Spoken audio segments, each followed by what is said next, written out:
Venez à moi, vous qui peinez, vous qui ployez sous le fardeau, et moi je vous soulagerai. Vous dont on gère l'existence à coups de règles et de lois, vous dont on charge d'exigences en alourdissant le sabbat. Venez à moi, vous qui peinez, vous qui ployez sous le fardeau, et moi je vous soulagerai. Trouvez repos dans ma parole, en ne le cherchant plus ailleurs, et mettez-vous à mon école.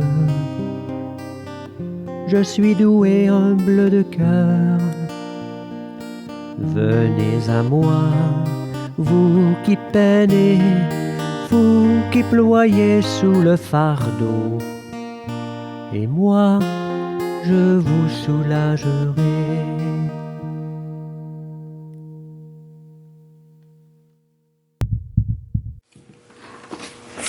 Bonjour, bienvenue. Comme vous le savez, aujourd'hui, nous sommes appelés à vivre une liturgie de la parole sans l'Eucharistie. Nous allons donc nous préparer à vivre la présence du Seigneur dans sa parole. L'Eucharistie est le centre même de la vie de l'Église. La liturgie de la parole sans l'Eucharistie soutient la volonté des fidèles de faire Église en demeurant des communautés vivantes, qu'elles entretiennent et développent le goût de la Sainte Écriture, qu'elles avivent le désir de l'Eucharistie, ce mystère qui réalise l'unité de la foi autour de l'unique pasteur, le Christ ressuscité. Il y aura distribution de la communion avec des hosties qui sont déjà consacrées et sont dans le tabernacle. Nous utilisons le prion en Église pour les prières et les lectures, mais la liturgie eucharistique est remplacée par une prière de louange. Levons-nous et accueillons le livre de la parole en écoutant ce chant « Fais de ta maison ».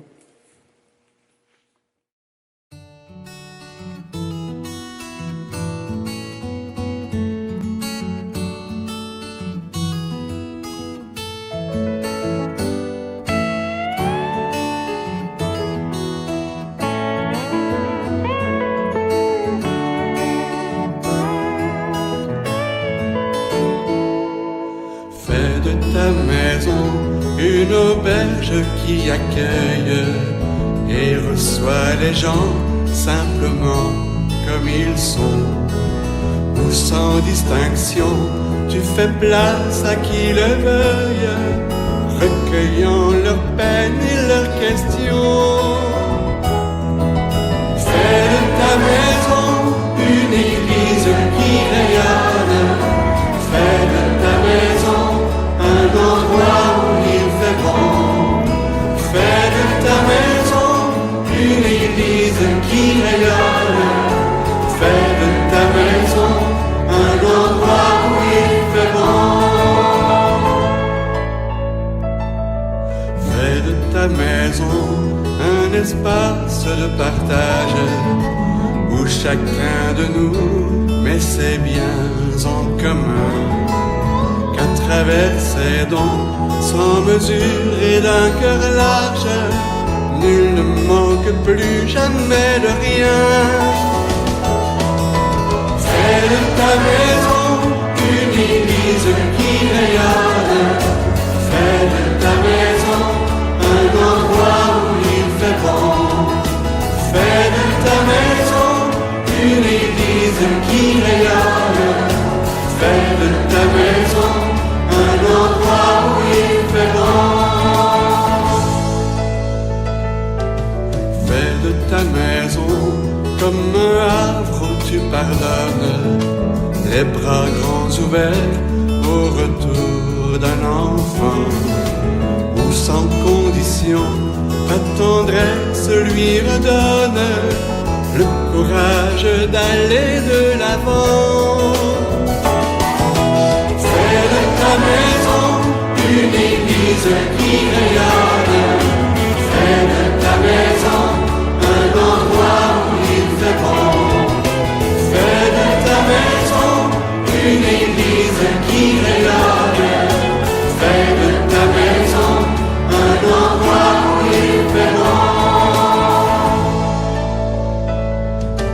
Fais de ta maison une église tout en fête, qui soit aux couleurs de la joie, du bonheur, et que ta chanson soit une hymne qui appelle, qui attire et rassemble les cœurs.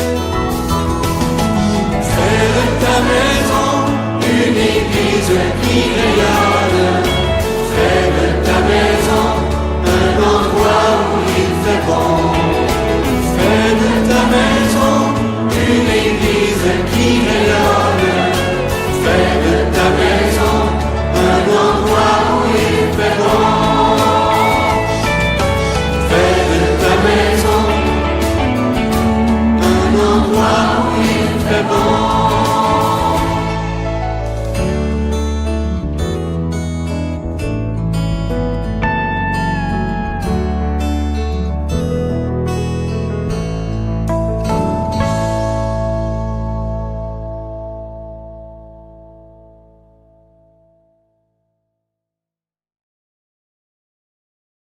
Nous pouvons réciter ensemble l'antienne d'ouverture. Le Seigneur est ma lumière et mon salut. De qui aurais-je crainte? Le Seigneur est le rempart de ma vie.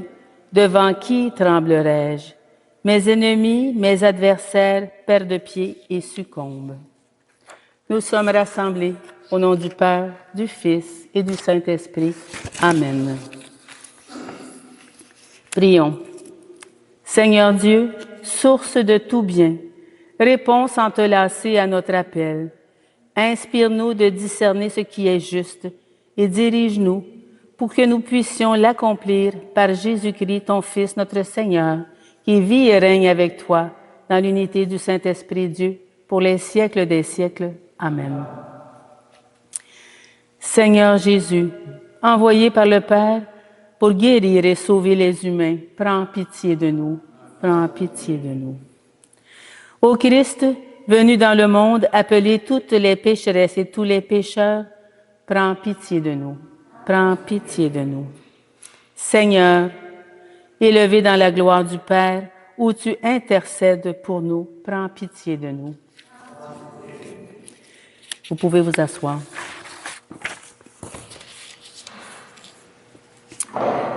Nous allons maintenant écouter la parole de Dieu. Que cette parole soit toujours proclamée en ce lieu et qu'elle nous révèle le mystère du Christ. De la lettre de Saint Paul apôtre aux Colossiens. Frères et sœurs, menez votre vie dans le Christ Jésus, le Seigneur, tel que vous l'avez reçu. Soyez enracinés, édifiés en lui, restez fermes dans la foi comme on vous l'a enseigné. Soyez débordants d'actions de grâce. Prenez garde à ceux qui veulent faire de vous leur proie par une philosophie vide et prometteuse, fondée sur la tradition des hommes, sur les forces qui régissent le monde et non pas sur le Christ.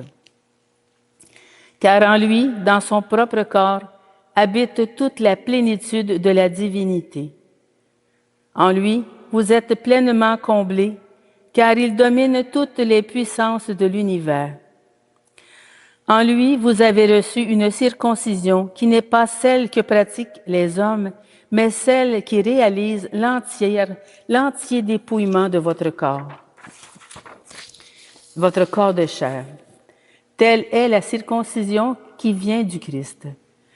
Dans le baptême, vous avez été mis au tombeau avec lui et vous êtes ressuscités avec lui par la foi en la force de Dieu, qui l'a ressuscité d'entre les morts. Vous étiez morts parce que vous aviez commis des fautes et n'aviez pas reçu de circoncision dans votre chair. Mais Dieu vous a donné la vie avec le Christ. Il nous a pardonné toutes nos fautes. Il a effacé le billet de la dette qui nous accablait en raison des prescriptions légales pesant sur nous. Il l'a annulé en le clouant à la croix.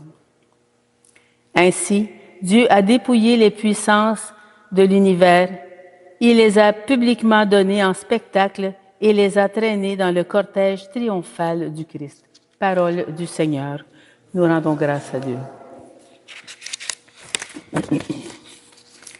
La bonté du Seigneur est pour tous. Ensemble, la bonté du Seigneur est pour tous. Je t'exalterai, mon Dieu, mon roi. Je bénirai ton nom toujours et à jamais. Chaque jour, je te bénirai. Je louerai ton nom toujours et à jamais. La bonté du Seigneur est pour tous. Le Seigneur est tendresse et pitié, lent à la colère et plein d'amour. La bonté du Seigneur est pour tous, sa tendresse pour toutes ses œuvres. La bonté du Seigneur est pour tous. Que tes œuvres, Seigneur, te rendent grâce et que tes fidèles te bénissent. Ils diront la gloire de ton règne, ils parleront de tes exploits. La bonté du Seigneur est pour tous. Alléluia, Alléluia, Alléluia, Alléluia. C'est moi qui vous ai choisi afin que vous alliez, que vous portiez du fruit et que votre fruit demeure, dit le Seigneur. Alléluia, Alléluia, Alléluia, Alléluia.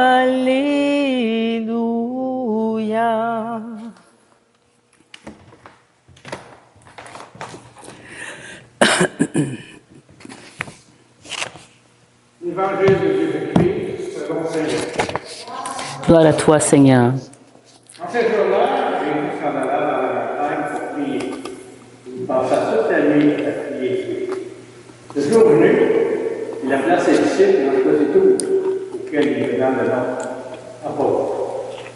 Simon, auquel il donna le nom de Pierre, André, son frère, Jean, Philippe, Barthélemy, Matthieu, Thomas, Jacques, fils d'Alphae, Simon, appelé le Zélote, Jules, fils de Jacques, et Judas Iscariote, qui demeure au Père. Jésus descendit de la montagne avec eux, et avec eux, là. Il y avait là un grand nombre de ses disciples, et une grande multitude de gens venus de toute la Judée, de Jérusalem, et du littoral de Tyr et de Sidon. Ils étaient venus l'entendre et faire guérir de leur maladie. Ceux qui étaient tourmentés par des esprits impurs retrouvaient la santé. Et toute la foule cherchait à le toucher, parce que force sortait de lui. Il les guérissait tous. Acclamons la parole de Dieu. Louange à toi, Seigneur Jésus.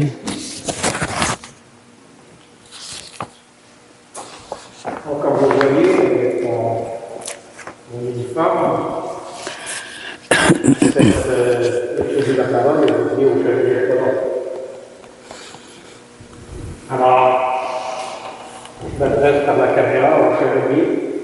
Aujourd'hui, la parole de Dieu, ça nous entraîne dans une réflexion profonde sur la mission à laquelle nous sommes tous appelés, et tout particulièrement en tant que chevalier de Colomb. L'évangile de Luc nous dévoile Jésus dans un moment crucial, celui du choix de 12 apôtres, précédé comme une longue nuit de prière. Paul, dans sa lettre aux Éphésiens, nous rappelle que nous sommes citoyens du royaume, membres de la famille de Dieu, malgré que le fondement des apôtres, ayant Jésus comme pierre angulaire. Et le psaume proclame la fidélité de Dieu dans la voie réconciliée sur toute la terre.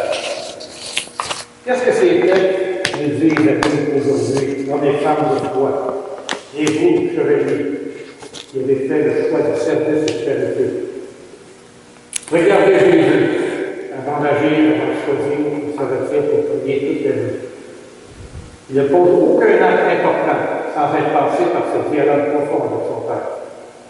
Il nous montre que, quelle que soit la responsabilité et la mission que nous portons, celle-ci doit toujours être dans la prière.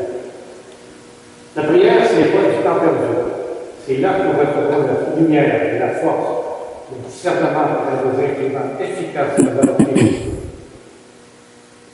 En tant que chevalier de colonne, dont les actions de charité, de fraternité et d'engagement sont connues et reconnues, nous devons fonder notre engagement sur la prière. N'est-ce pas là notre première force? Avant chaque rencontre, chaque projet, chaque service, tournons-nous vers le Seigneur comme Jésus l'a fait. Laissons notre vision sur son regard, pour qu'elle soit guidée par l'esprit, et non par nos seuls désirs et moyens humains. Après avoir prié, Jésus appelle les livres. Il ne choisit pas les plus puissants ou les plus parfaits, mais les hommes saints, avec leur qualité et leur défi. Il leur fait confiance, il les forme, il fait d'eux la fondation vivante de son Église. Et Saint Paul reprend cette image à travers les Éphésiens. Nous sommes, avec tous les saints, une maison bâtie sur le Christ, qui est remplie d'air sur le fondement de l'apôtre. Alors, vous aussi, chevaliers, vous êtes appelés à être bâtisseurs, ainsi que toute la communauté. Bâtisseurs de fraternité, d'unité, de paix, de confiance au sein de la famille, de vos paroisses, de la société tout entière. Ce n'est pas un travail solitaire, mais communautaire. Chacun de nous est une pierre vivante. Dieu la façonne encore, pour qu'elle s'agisse, pour qu'ensemble nous formons l'Église. Dans une fraternité où chaque frère est important et a sa place. Dans elle-même, dans notre engagement chrétien. Le psaume 18 est dans les cieux proclament la gloire de Dieu. Le firmament raconte l'ouvrage de ses mains. Le jour au jour en livre le récit. La nuit en donne connaissance à la nuit. Tout ce que Dieu fait est appelé à réaliser, à être proclamé au monde. C'est notre vocation comme chevalier. Par notre service, notre charité concrète, nos actions de solidarité, nous faisons retentir la parole du Christ dans le monde. Comme la lumière du soleil qui se lève chaque matin, notre engagement éclaire les choses de vie de tant de personnes. Et ne l'oublions pas, ce témoignage n'est pas le fruit de nos seuls efforts. Il vient de notre enracinement dans le Christ, de notre piété fraternelle, de notre fidélité à la prière. Ce que Dieu nous demande, c'est d'être là où nous sommes. La bonne odeur du Christ. C'est témoin joyeux et heureux de sa présence. Alors, frères et sœurs, particulièrement nous, chevaliers, interrogeons-nous. Cette semaine, qu'est-ce que je peux faire pour que ma vie de prière soit plus profonde, plus confiante, afin de mieux servir les anciens des communautés autour de moi? Laissons-nous façonner par le Seigneur dans le silence pour être des artisans de la paix, des témoins paisibles de cette vérité. Et que Dieu bénisse nos initiatives, fortifie notre foi et fasse de chacun un apôtre selon son cœur, pour la gloire du Père, du Fils et du Saint-Esprit. Amen. Venons un temps de silence pour laisser les textes de la parole de Dieu que nous entendons faire écho dans nos vies personnelles.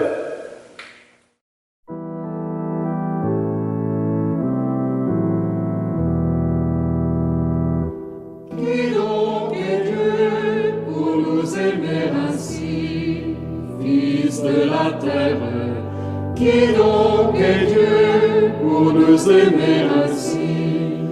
Qui donc est Dieu, si démuni, si grand, si vulnérable? Qui donc est Dieu pour nous aimer ainsi? Qui donc est Dieu pour se lier d'amour à part égale? Qui donc est Dieu pour nous aimer ainsi? Qui donc est Dieu s'il faut pour le trouver un garde pauvre? Qui donc est Dieu pour nous aimer ainsi? Qui donc est Dieu s'il vient à nos côtés prendre nos routes? Qui donc est Dieu pour nous aimer ainsi? Qui donc est Dieu qui vient sans perdre cœur à notre table? Qui donc est Dieu pour nous aimer ainsi?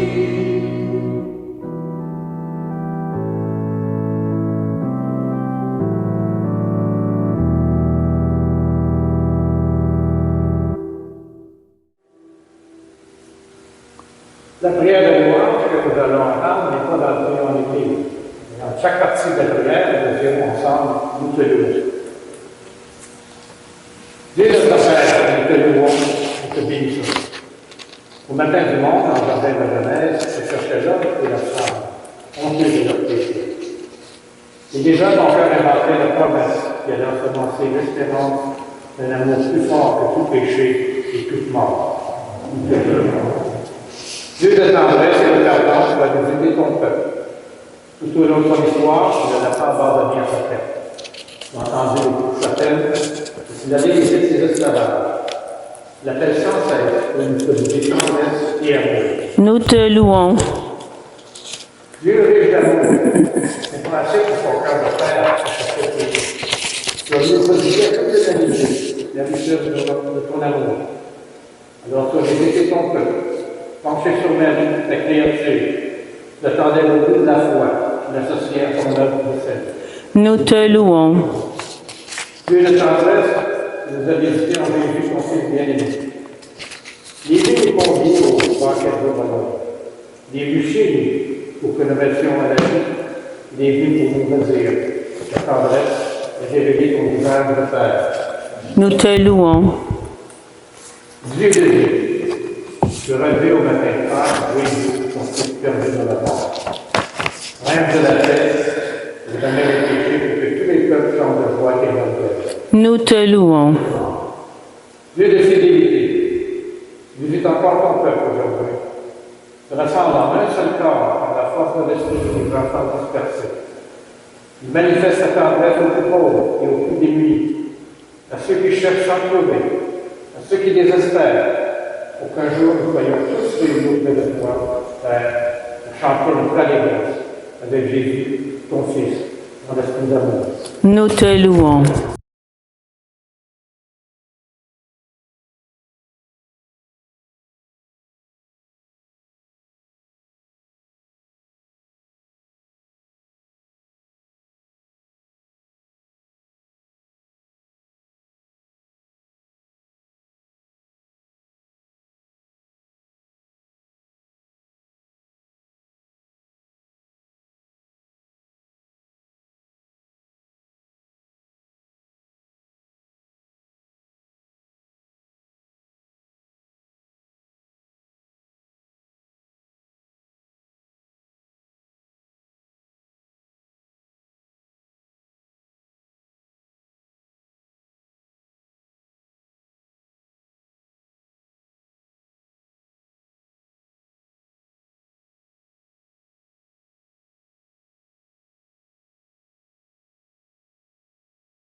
Unis dans le même esprit, nous pouvons chanter avec confiance la prière que nous avons reçue de notre Sauveur.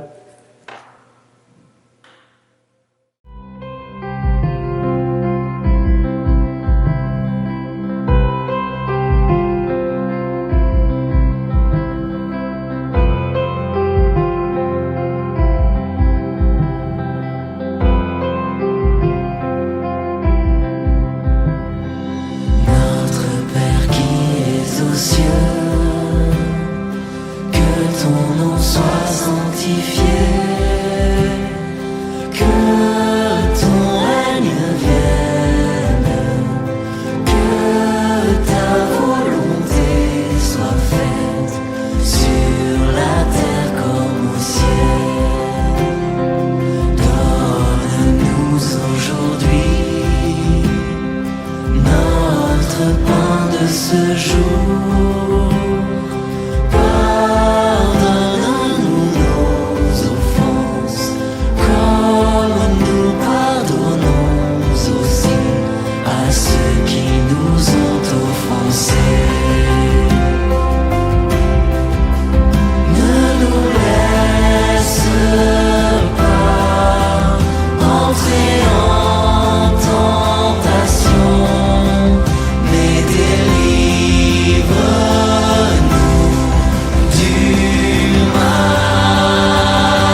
Confirmons maintenant notre prière en échangeant un geste de paix entre nous.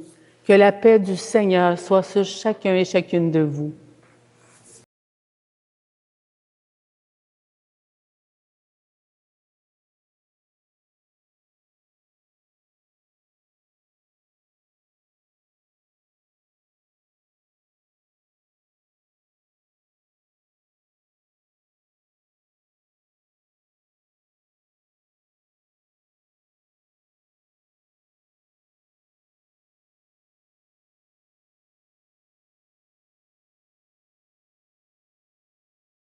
Après avoir reçu la parole de Dieu avec foi, partageons le corps du Christ.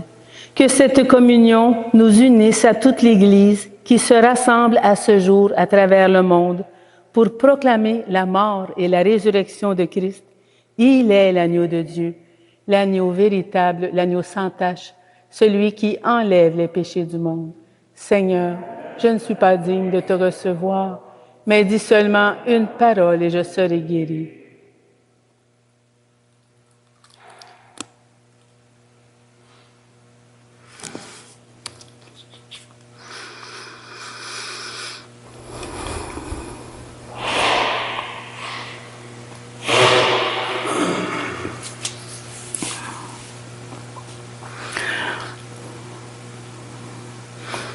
Ensemble pour l'antienne de communion, le Seigneur est ma forteresse, mon refuge et mon libérateur. Mon Dieu, viens à mon aide.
Nous pouvons réciter ensemble la prière après la communion.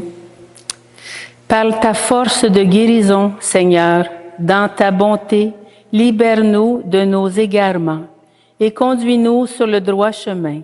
Par le Christ, notre Seigneur. Amen.